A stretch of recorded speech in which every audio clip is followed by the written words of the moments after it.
너를 보면 내가 무너진다. 왜 그녀는 며느리를 밀어냈을까? 휴대폰 진동이 겨울밤의 고요를 깨웠습니다. 그날은 퇴근 후 아이들 숙제를 봐주고 늦게서야 식탁을 치우던 때였어요. 설거지 거품 위로 반짝이는 알림창에 단 한 줄의 문자가 떠 있었습니다. 은서야. 단 세 글자. 이름뿐인 문장이었죠. 순간 손끝이 식었습니다. 그 이름을 그렇게 부르던 사람은 이제 세상에 없다고 믿어왔으니까요. 하지만 심장이 기억한 목소리는 너무도 생생했습니다. 은서야, 책은 오늘도 그렇게 많이 읽었니? 은서야, 커피는 내가 내릴게. 그때부터 손이 떨렸습니다. 혹시 정말 어머니? 휴대폰을 꼭 쥔 채 전화를 걸었어요. 신호음이 2번 울리고 바로 뚝 연결이 끊겼습니다. 가슴이 덜컥 내려앉았어요. 다시 걸었지만 이번엔 아무 소리도 나지 않았습니다. 겨울밤의 공기만 싸늘하게 흘러들었죠. 그때였습니다. 형님, 서경에게서 메시지가 도착했습니다. 은서야, 어머님이 남기신 영상 하나를 보냈어. 놀라지 말고 봐. 심장이 귀에 닿을 만큼 뛰었습니다.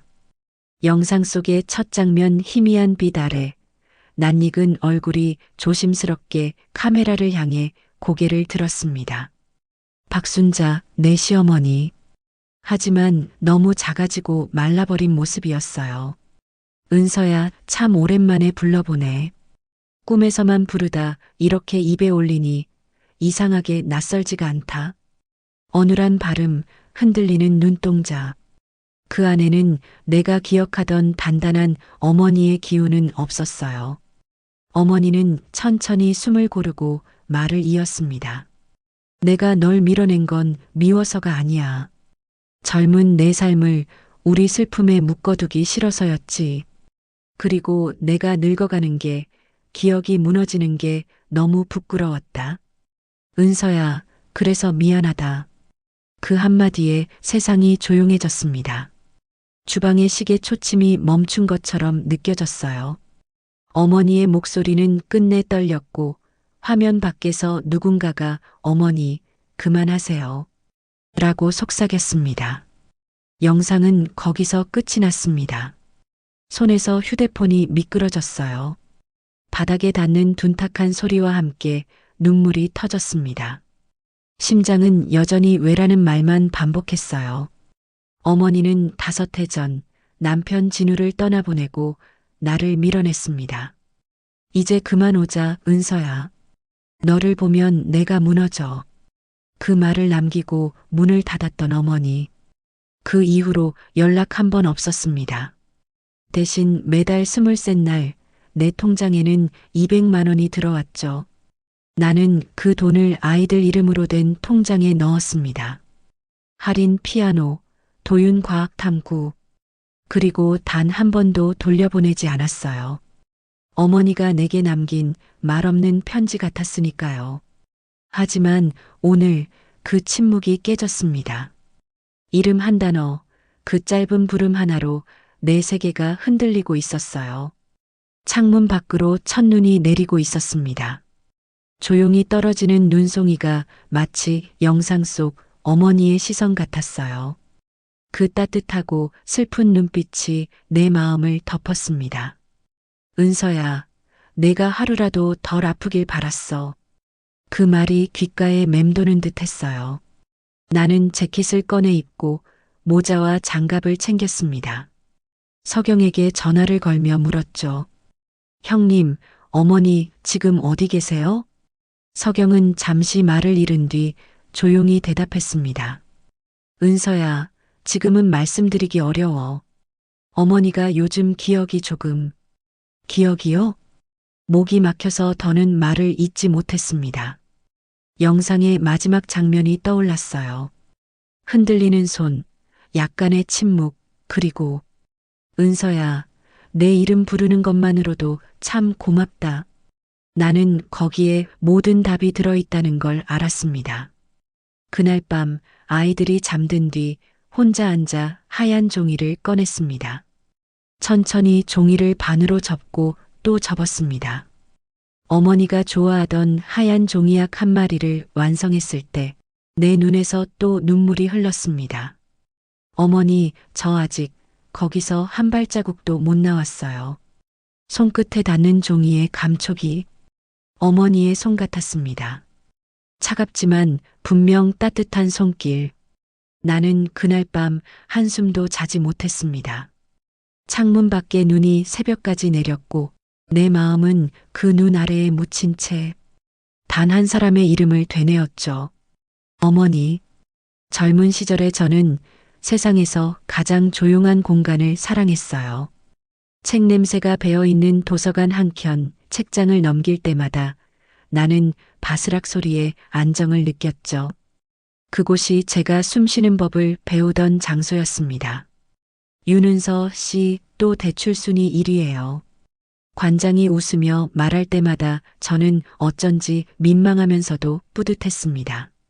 그만큼 책이 제 삶의 중심이었으니까요. 그런데 그때 제 삶에 박진우가 들어왔습니다. 그는 조선소 배관팀에서 일하는 청년이었어요. 손이 거칠었고 얼굴은 햇볕에 그을려 있었죠. 책이라면 질색하는 사람이었어요. 은서야, 나한테 책 좀 보내지 마라. 일 마치고 집 오면 눈도 못 뜨겠는데 무슨 책을 봐. 그렇게 말하면서도 다음에 만나면 그 책 앞부분은 좀 읽었어. 하고 말하곤 했어요. 근데 내용이 궁금해서 말이지. 결말만 살짝 말해줘. 그는 늘 그렇게 제게 요약을 요구했습니다. 제가 웃으며 대답했죠. 책은 그런 식으로 읽는 게 아니에요.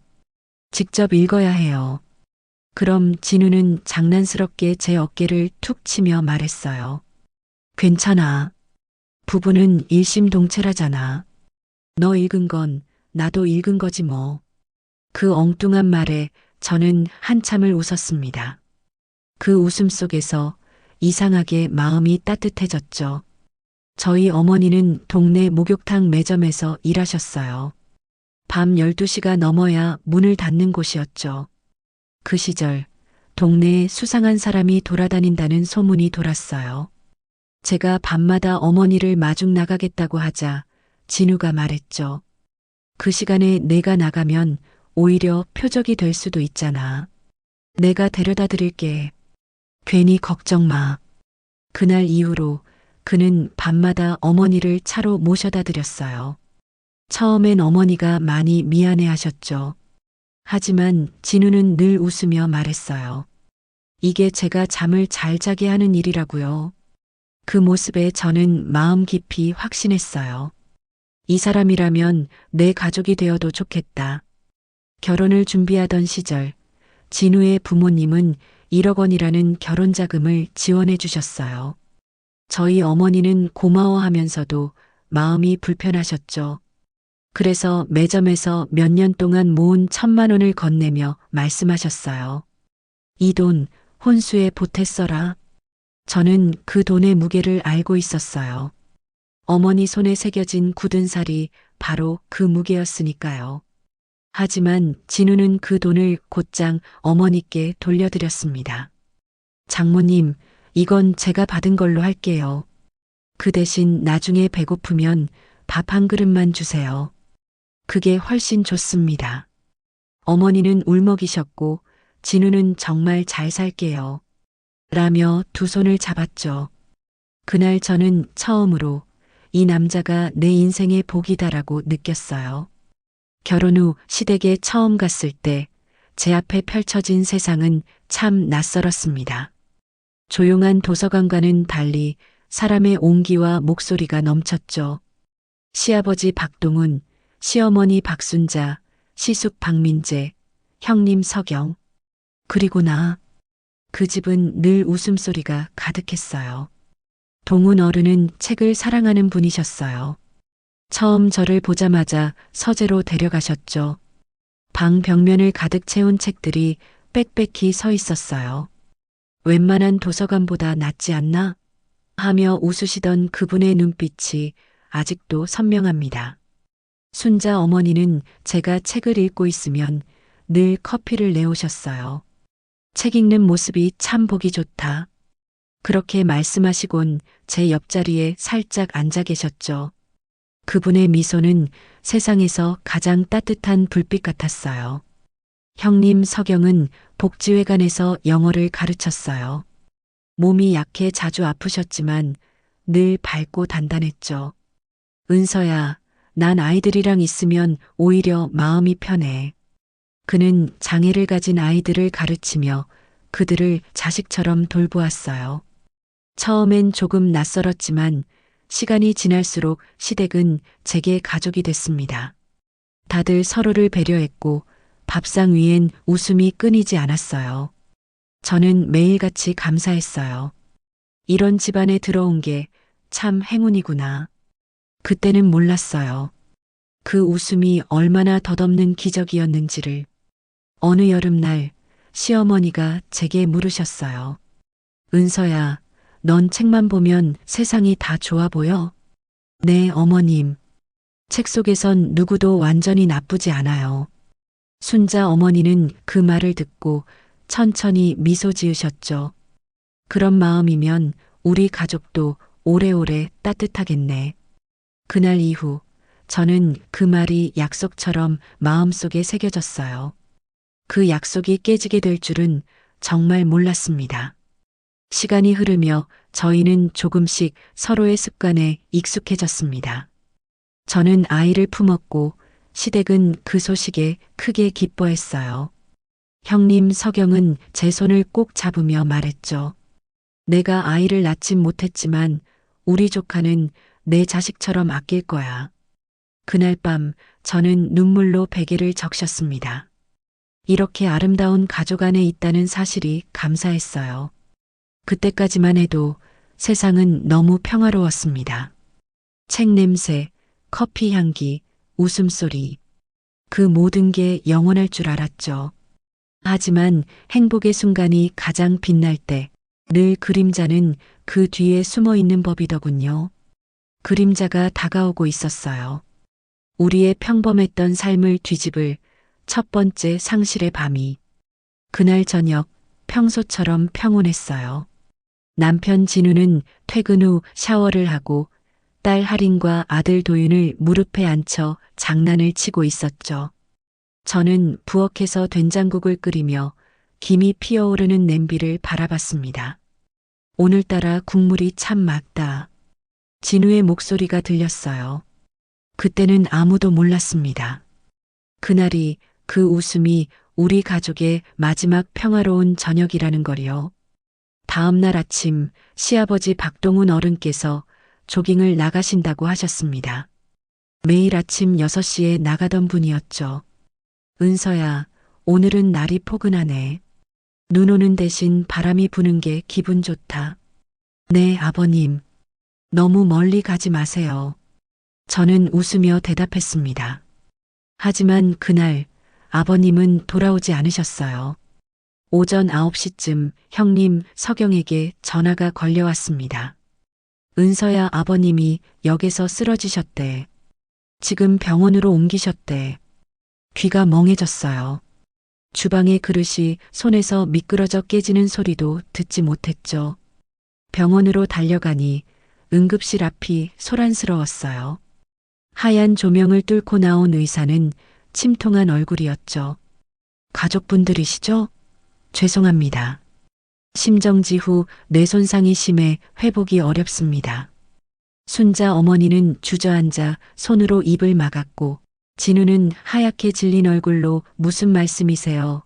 아버지가 어제까지 멀쩡하셨는데 하고 중얼거렸습니다. 그날 오후 시아버지는 결국 떠나셨어요. 평소 다니던 지하철역 승강장에서 갑자기 심장 쇼크로 쓰러졌다고 했습니다. CCTV에는 누군가 다가오지도 떠밀지도 않았다고 했죠. 그저 순간적으로 세상과의 연결이 끊어진 것뿐이라고요. 장례식장은 차가운 바람으로 가득했어요. 향 냄새가 코를 파고들었고 순자 어머니는 영정사진 앞에서 무릎을 꿇었습니다. 여보, 당신 나보다 먼저 가면 어쩌라고 그랬잖아. 당신 없인 나는 어떻게 살라고. 그 울음은 뼈마디마다 스며들었어요.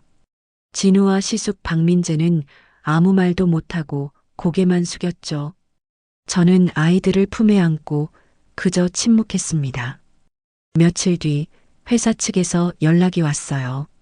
사고에 대한 보상 절차와 합의 이야기를 꺼냈죠. 저희도 최대한 성의껏 위로금을 준비했습니다. 진우는 눈을 부릅뜨며 말했어요. 위로금요? 사람 목숨을 돈으로 위로할 수 있다고 생각하세요? 그는 그 자리에서 서류를 집어던졌습니다. 아버지는 숫자가 아니에요. 그날 저녁 가족들은 모두 거실에 모였습니다. 순자 어머니는 말없이 차를 내리며 한참을 가만히 앉아 계셨죠. 그리고 조용히 입을 열었습니다. 우리 합의하자. 어머니, 지금 뭐라고 하셨어요? 그만하자, 진우야. 원망 붙들고 살면 내 속만 문드러진다. 그 인간들한테 평생 화내봤자 당신 아버지 돌아오지 않아.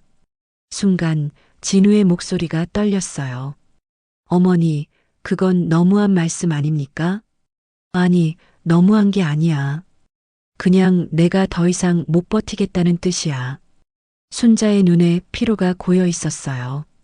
그 피로는 단순한 슬픔이 아니라 모든 걸 내려놓은 사람의 눈빛이었죠. 며칠 뒤 우리는 합의서에 서명했습니다. 그 돈은 누구도 손대지 않았어요. 진우는 그 돈을 흰 봉투에 넣어 시아버지 영정 앞에 올려두었어요. 아버지, 죄송합니다. 어머니가 편해지시길 바라서 그랬어요. 순자는 그 모습을 조용히 바라보다가 눈을 감았습니다. 그날 이후 어머니의 손등에는 늘 떨림이 생겼습니다. 마치 얇은 종이 조각이 흔들리는 것처럼. 시간은 흘렀지만 그 사건은 우리 모두의 일상에 그림자를 드리웠어요.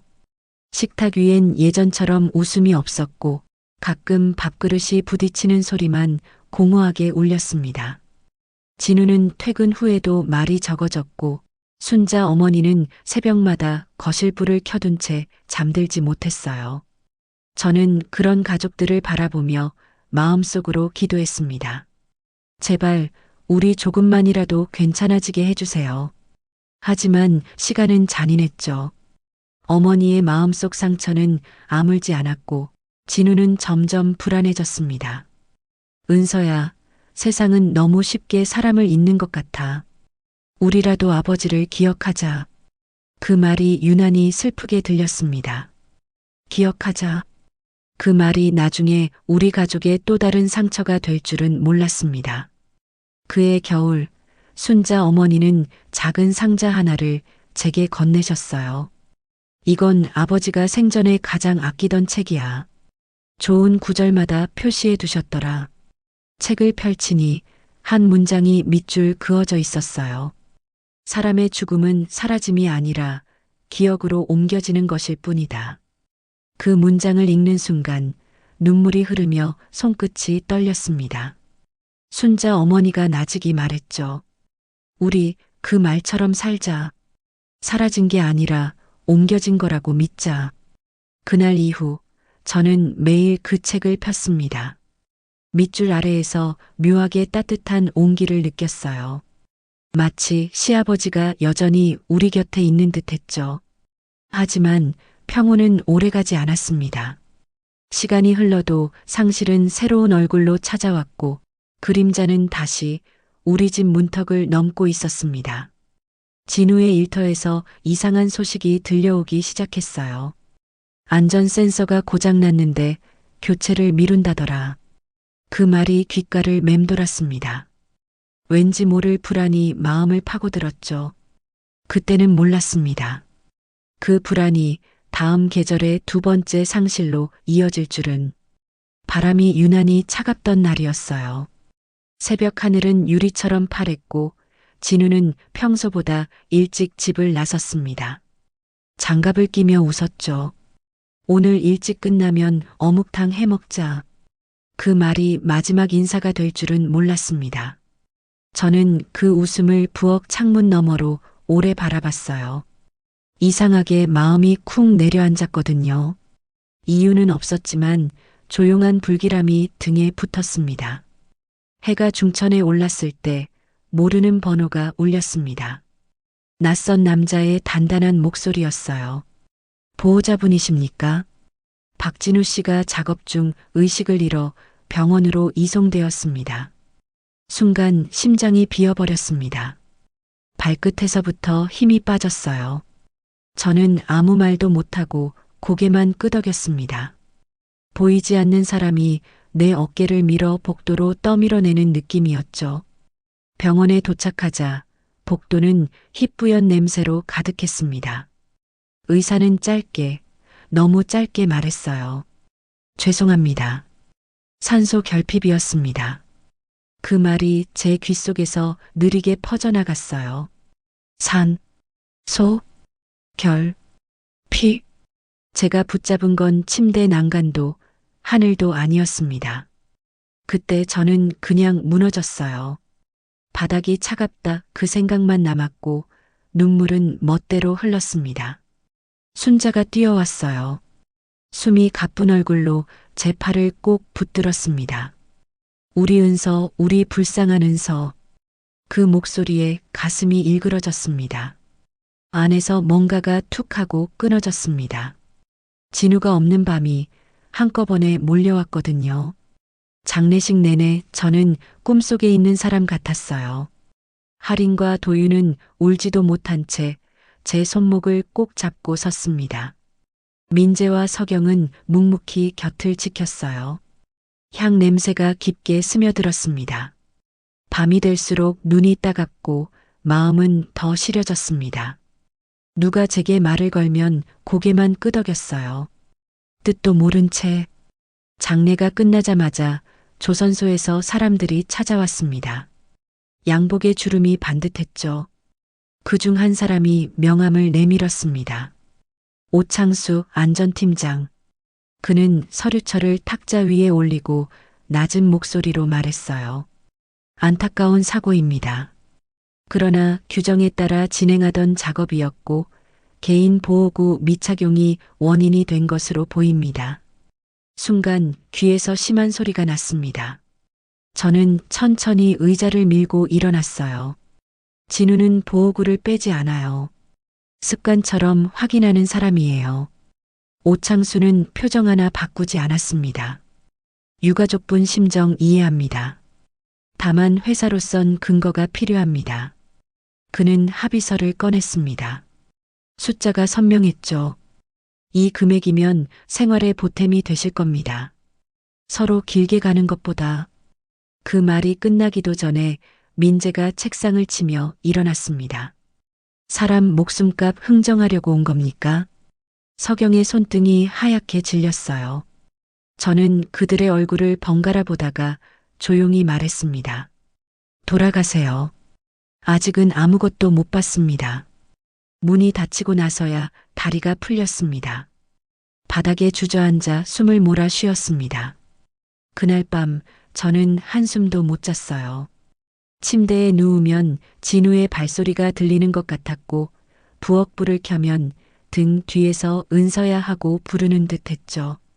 귀를 막아도 소용이 없었습니다. 꿈인지 현실인지 경계가 흐려졌어요. 며칠 뒤 신문 한 귀퉁이에 작은 기사가 났습니다. 작업자 과실로 인한 질식사 추정. 그 문장을 보는 순간 속이 뒤집혔습니다. 책상 서랍을 뒤져 교대 기록 메모를 찾았어요. 진우가 작은 글씨로 적어두었던 센서 오작동 보고, 환기팬 소음 기록, 교체 요청 날짜. 저는 그 메모를 비닐에 넣어 가슴에 품었습니다. 차가운 분노가 천천히 온몸을 덮었습니다. 회사에 다시 갔습니다. 회의실의 공기는 말라 있었어요. 오창수는 짧게 웃었습니다. 유족분께서 기술적인 부분은 잘 모르시니. 저는 메모를 테이블 위에 올렸습니다. 이건 진우가 남긴 기록입니다. 스스로를 위해 적은 습관의 기록이죠. 센서 교체 요청이 계속 미뤄졌습니다. 서명하신 분은 여기 팀장님이네요. 그의 시선이 잠깐 흔들렸습니다. 곧바로 표정을 다잡았지만 저는 봤어요. 아주 작게, 그러나 분명히 우리는 길게 싸울 체력이 없었습니다. 상처가 너무 깊었고 일상도 버거웠습니다. 오창수는 끝내 말을 바꾸지 않았고 회사는 빠르게 사건을 닫으려 했죠. 그날 돌아오는 길, 차창 밖의 겨울 하늘이 유난히 낮아 보였습니다. 숨이 막혔어요. 그 무렵부터였어요. 순자가 서서히 멀어지기 시작한 것은 처음엔 피곤하다며 문을 닫았습니다. 그 다음엔 차를 끓여놓고도 방에서 나오지 않았죠. 저는 마음이 조급해졌습니다. 어머니, 내일은 제가 다시 올게요. 같이 점심 드세요. 순자는 눈을 피하며 낮게 말했습니다. 은서야, 이제 그만 오자. 왜요, 어머니? 제가 뭘 잘못했나요? 내가 잘못한 거 없어. 그런데 내 얼굴을 보면 내가 주저앉는다. 그 말은 얼음 같았어요. 순간 마음이 움츠러들었습니다. 저는 한동안 아무 말도 하지 못했어요. 알겠습니다. 어머니가 원하시면 잠시 멀리 있을게요. 입술이 마르고 손끝이 시렸습니다. 문고리를 잡는 손이 떨렸어요. 밖으로 나오자 바람이 얼굴을 때렸습니다. 울 곳이 필요했지만 울 자리가 없었습니다. 집으로 돌아와 불을 끄고 앉아 있으니 어둠이 물처럼 차올랐습니다. 한 달이 지나 23 날, 제 통장에 200만 원이 찍혔습니다. 발신인은 박순자. 저는 그대로 송금 버튼을 눌러 돌려보냈습니다. 몇 분 뒤 돈은 다시 돌아왔어요. 곧바로 민재에게 전화가 왔습니다. 은서야, 어머니 마음이야. 아이들 교육비로 쓰래. 그게 어머니가 지금 할 수 있는 전부래. 받기 싫어요. 마음이 더 아프니까요. 그래도 받아줘. 부탁할게. 그날 밤 저는 아이들 이름으로 통장을 하나씩 만들었습니다.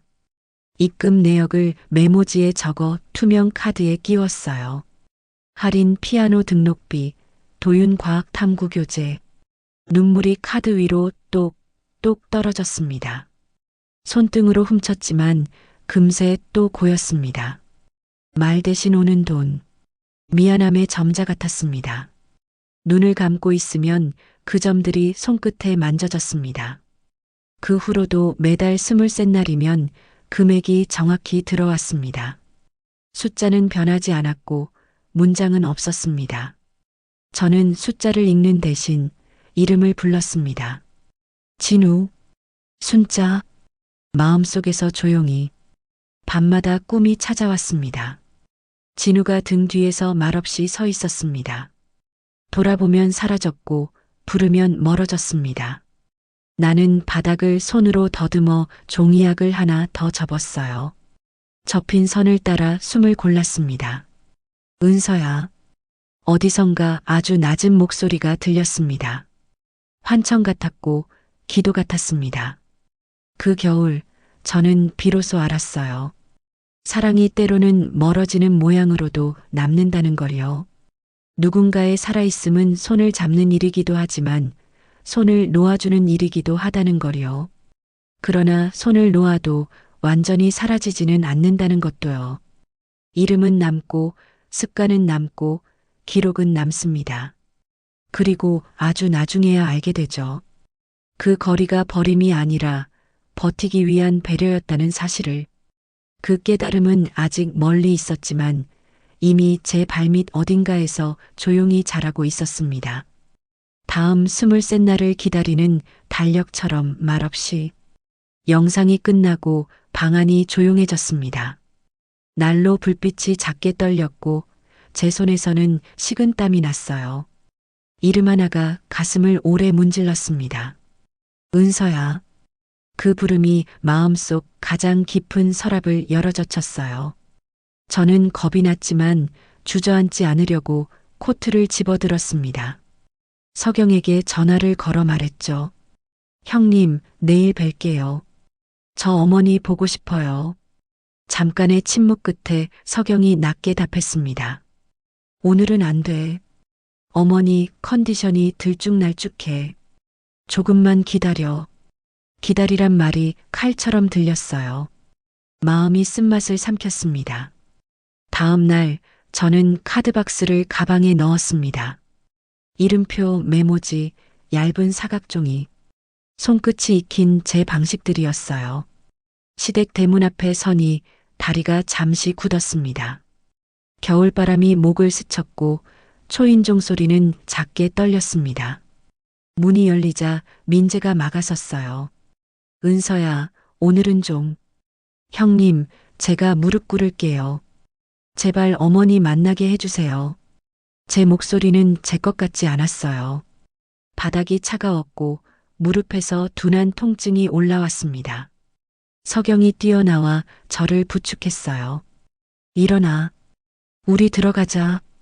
다만 어머니가 널 못 알아볼 수도 있어. 그 말에 가슴이 덜컥 내려앉았지만 뒤돌아설 수는 없었습니다. 문을 열고 방으로 들어가자 희미한 약 냄새와 라벤더 향이 섞여 있었습니다. 침대 등받이에 기댄 순자가 창밖을 보고 있었어요. 어깨가 가늘게 떨렸습니다. 보호사가 조심히 고개를 끄덕였고 저는 침대 곁 의자에 앉았어요. 어머니. 순자가 고개를 돌렸습니다. 낯선 눈빛이 제 얼굴을 더듬었어요. 누구야, 간호사인가? 가슴 안쪽에서 조용히 무너지는 소리가 났습니다. 저는 손가방을 열어 얇은 하얀 종이를 꺼냈어요. 우리 같이 학 하나만 접을까요? 어머니가 좋아하시던 하얀 학. 손끝이 길을 잃은 아이처럼 헤맸고 저는 천천히 안내했습니다.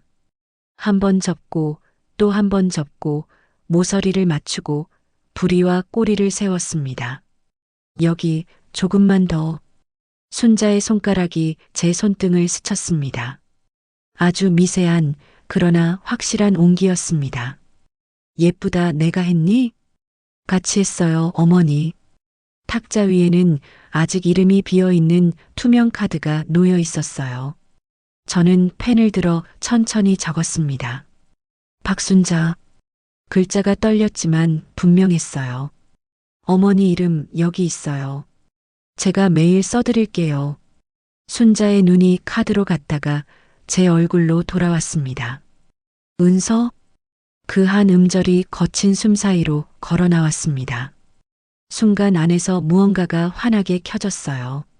저는 소리를 삼키며 웃었습니다. 네, 어머니. 은서예요. 잠시 후 순자는 금세 지치셨는지 눈을 감았다 떴습니다. 표정이 다시 흐려졌고 시선이 허공을 헤맸어요. 저는 당황하지 않으려 깊게 숨을 들이마셨습니다. 호흡이 고르게 풀리자 제 목소리도 잔잔해졌습니다. 어머니, 오늘 23 날이에요. 탁자 위 수첩을 펼치니 제 손으로 적어온 기록들이 가지런했어요. 23 날 입금 200만 원 할인 피아노 등록, 도윤 과학탐구 교재, 급식카드 충전. 잉크가 말라 반짝였습니다. 어머니가 보내주신 돈 다 아이들 이름으로 썼어요. 고마웠어요. 말 대신 오는 편지였죠. 순자의 굳은 입꼬리가 아주 작게 흔들렸습니다. 그래, 다행이다. 한마디가 겨울방 안에 둥글게 퍼졌어요. 저는 목 안에서 뒤엉키던 미안함과 감사와 서운함을 조용히 풀어놓았습니다. 말 대신 손을 잡고 손 대신 종이를 접었습니다. 민재와 서경이 문틈으로 지켜보다가 조용히 물러났어요. 나와 복도에 서자 서경이 제 어깨를 감싸며 말했습니다. 고마워. 너 아니면 어머니 오늘 더 흔들렸을 거야. 저도 고마워요. 들어오게 해줘서. 민재가 낮게 덧붙였습니다. 23 날은 진우 생일이라서 어머니가 그날만은 꼭 뭘 하겠다고 고집을 부리셨지. 그 말을 듣는 순간 제 마음 어딘가에서 오래 굳어있던 조각이 내려앉았습니다. 돈은 돈이 아니었어요. 날짜는 날짜가 아니었고, 금액은 금액이 아니었죠. 이름이었고, 기억이었어요. 말하지 못한 미안함과 끝내놓지 못한 사랑의 모양이었습니다. 저는 다시 방에 들어가 작은 상자를 열었습니다. 안에는 제가 접은 학들이 깃털처럼 가득했어요. 파란 학, 하얀 학, 베이지 학. 순자의 손에 하얀 학 하나를 쥐어주었습니다. 내일 또 올게요. 내일은 파란 학으로요. 순자가 제 손을 가만히 덮었습니다. 힘은 약했지만 의지는 분명했어요. 은서야 내일. 그 짧은 약속이 제 등뼈를 곧게 세웠습니다. 저는 고개를 깊게 끄덕였어요.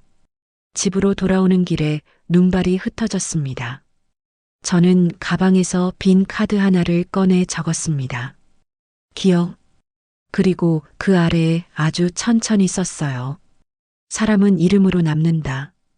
펜촉이 종이를 찢지 않도록 힘을 빼자 손이 따뜻해졌습니다. 마음 안쪽의 얼음도 조금 녹았어요. 현관을 열자 아이들이 뛰어왔습니다. 할인이 제 얼굴을 살피며 물었어요. 엄마, 외할머니 아니, 할머니는 어때? 오늘은 우리 이름을 불러주셨어. 도윤이 눈을 동그랗게 뜨고 말했죠. 우와. 그럼 내일도 갈 거야? 응. 내일도 모레도. 짧은 대답 뒤에 저는 아이들 앞에서 작은 학을 하나 더 접었습니다. 아이들이 손뼉을 쳤고 집안 공기가 조금 밝아졌어요. 종이의 얇은 결이 손끝에 남았습니다. 그 감촉은 약속 같았고 길 같았어요. 23 날의 비밀은 이제 깨어났습니다. 말 대신 이어지는 손길, 날짜 대신 이어지는 이름. 그리고 내일을 향해 천천히 접혀가는 우리 가족의 새로운 연대기. 겨울은 조용했어요. 눈은 자주 내리지 않았지만 공기는 늘 서늘했죠. 저는 매일 같은 시간에 시댁으로 갔습니다. 가방에는 투명 카드 몇 장과 얇은 종이들이 들어 있었어요. 문을 열면 라벤더 냄새가 아주 옅게 났고 순자는 침대 등받이에 기대 앉아 창밖을 보곤 했습니다. 어떤 날은 저를 보자마자 고개를 갸웃거렸고 어떤 날은 눈을 동그랗게 뜨며 웃었어요. 마음이 오르내렸지만 저는 숨을 고르고 먼저 이름표를 꺼냈습니다. 카드에 오늘 날짜를 적고 그 아래 또박또박 적었죠. 박순자. 그 다음에 윤은서. 글자가 가지런해지는 걸 보면 가슴도 조금 고르게 내려앉았어요. 순자는 제 손을 잠깐 훑듯이 잡으면서 말했죠. 오늘은 어디까지 썼니? 여기까지요, 어머니. 한번 읽어볼까요? 응, 천천히. 받아쓰기 공책은 이미 가장자리가 달았어요. 첫 장에는 진우라는 글씨가 여러 색으로 겹겹이 남아 있었죠. 그 이름을 소리내어 읽을 때마다 제 안에서 무언가가 조용히 흔들렸습니다. 순간 마음이 움츠러들었습니다. 그래도 저는 목소리를 가다듬고 한 글자 한 글자 어머니와 함께 따라 읽었어요. 그러면 순자의 눈빛이 아주 조금 단단해졌고 입술이 작은 선으로 모였죠. 점심이 가까워지면 서경이 미음을 데워왔고 민재는 거실에서 휠체어를 닦았습니다. 둘은 조용했지만 손놀림이 정직했어요. 저는 작은 상자에서 종이를 꺼냈습니다. 오늘은 파란 학, 내일은 하얀 학. 접는 순서를 말로 살짝 붙여주면 순자는 따라왔고 막히면 손가락으로 제 손등을 톡 건드렸죠. 여기 이렇게였지. 맞아요. 모서리 맞추고 한 번 더 눌러요. 에고, 내가 늙었나 봐. 아직 괜찮으세요. 우리 오늘도 한 마리 완성해요. 어느 날은 순자가 갑자기 울 듯이 웃었어요. 은서야, 내가 너 이름을 얼마나 많이 불렀는지 아느냐? 조금은 알 것 같아요. 밤이면 목구멍에 걸렸지. 부르면 눈물이 같이 나왔어. 저도 그랬어요, 어머니. 그래, 우리 둘이 그랬구나. 그 말이 방 바닥으로 스며들었고 저는 잠깐 눈을 감았어요. 안에서 뭔가가 따뜻해졌습니다. 오래된 얼음이 부서지는 느낌이었죠. 그날 밤 저는 집에 돌아와 아이들 앞에서 카드박스를 열었어요. 할인과 도윤이 고개를 맞대고 수첩을 읽었습니다. 엄마, 오늘 할머니가 내 이름 기억했어? 오늘은 도윤까지 부르셨어. 내일은 할인까지 가자고 약속했어요. 우와, 내일도 같이 가도 돼? 토요일에 같이 가자. 내가 좋아하는 쿠키도 챙겨갈게. 아이들의 눈빛이 반짝였고 거실의 공기가 부드럽게 풀렸어요. 며칠 뒤 오후 동네에 갑작스런 정전이 있었어요. 창밖으로 멀리 공단의 경광등이 희미하게 돌았죠. 나가보니 주민센터 앞이 소란스러웠어요. 저는 습관처럼 가방을 열고 빈 카드와 마커를 꺼냈어요. 이름표를 나눠주고 가족 단위로 묶고 약 시간과 수분 체크박스를 그렸습니다. 아이들에게는 종이 접기를 나눠주고 노인들에게는 짧은 호흡법을 안내했죠. 서경이 제 어깨를 살짝 쳤습니다. 너 없었으면 오늘 난장판 났다. 그때 구석 의자에 앉아있던 순자가 저를 오래 바라봤어요. 해질녘인데도 눈빛이 흔들리지 않았어요. 제 목소리가 어머니를 붙들고 있구나. 그 생각이 천천히 가슴을 채웠습니다. 겨울 한가운데로 들어갈수록 순자의 기억은 얇아졌습니다. 어떤 날은 저를 딸로 부르며 손을 꼭 잡았고 어떤 날은 방문객처럼 멀찍이 앉아 있기도 했죠. 그래도 우리는 매일 같은 순서를 지켰어요. 이름을 쓰고 소리내어 읽고 종이를 접고 마지막에 짧게 기도하듯 눈을 감았죠. 그 루틴이 어머니의 마음을 천천히 다독였고 제 심장도 그 리듬에 맞춰 숨을 쉬었어요. 초겨울의 끝, 눈이 아주 가볍게 날리던 어느 날이었어요. 아침보다 조금 늦은 시간, 순자의 손이 이상할 만큼 따뜻했죠. 저는 어머니 이마에 손을 얹고 낮게 불렀어요. 어머니, 오늘은 얇은 종이가 좋아요. 하얀 학으로 할게요. 순자가 눈을 깜빡이며 제 얼굴을 오래 보더니 아주 작은 목소리로 말했어요. 은서야. 네, 어머니. 내가 내 이름을 잊어도 넌 날 잊지 마라. 잊지 않아요. 평생 안 잊어요. 그럼 됐다. 그 한 줄이 방 안에 오래 떠 있었어요. 저는 손을 모아 종이를 반으로 접었고 어머니는 제 손을 덮었어요. 그 순간 어머니의 호흡이 아주 잔잔해졌고 귓가의 공기가 조금 달라졌습니다. 안에서 뭔가가 툭 하고 끊어졌습니다. 저는 조용히 이름을 불렀어요. 어머니. 라벤더 향이 또렷해졌고 창문 너머로 빛이 가늘게 들어왔어요. 서경과 민재가 급히 들어왔고 보호사가 어깨를 붙잡고 시간을 쟀어요. 누구도 크게 울지 않았습니다. 이상하게도 방 안이 따뜻했어요. 저는 어머니의 손을 오래 잡았고 할인과 도윤이 뒤늦게 도착해 어머니의 볼에 키스를 했죠. 할머니 사랑해요. 그 말이 마지막 인사처럼 반짝였어요. 며칠 뒤 작은 모임으로 작별 인사를 했습니다. 사진 속 어머니는 가장 환한 시절의 얼굴이었어요. 진우 옆에 놓인 칸에 어머니의 이름이 새겨졌죠. 저는 카드박스에서 빈 카드를 꺼내 적었어요. 기억. 그리고 그 아래 줄에 천천히 썼어요. 사람은 부재가 아니라 이름으로 남는다. 손이 떨리지 않았어요. 등줄기가 곧게 섰고 숨이 깊어졌습니다. 집으로 돌아오는 길 아이들과 약속했어요. 우리 23 날마다 학 한 마리씩 접자. 할인이 웃으며 말했죠. 그럼 학이 얼마나 많아질까? 많아질수록 좋아. 그만큼 우리가 오래 기억하는 거니까. 도윤이 양손을 활짝 벌렸어요. 그럼 1000마리 만들자. 좋아. 1000마리 넘어도 계속 만들자. 그날 밤 저는 서랍에서 받은 공책을 꺼냈어요. 첫 장에 다시 썼습니다. 진우. 그 다음 장에 순자. 마지막 장에 은서.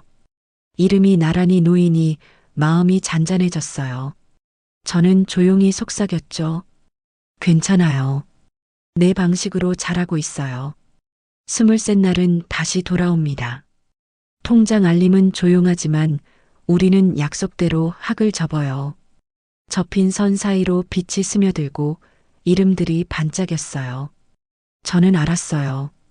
떠난 사람들은 멀어지는 것이 아니라 접힌 선처럼 더 단단히 남는 거라고요. 그 믿음이 내일을 붙잡아 주었고 저는 또박또박 적었습니다. 오늘도 기억, 내일도 기억, 그리고 끝내 사랑.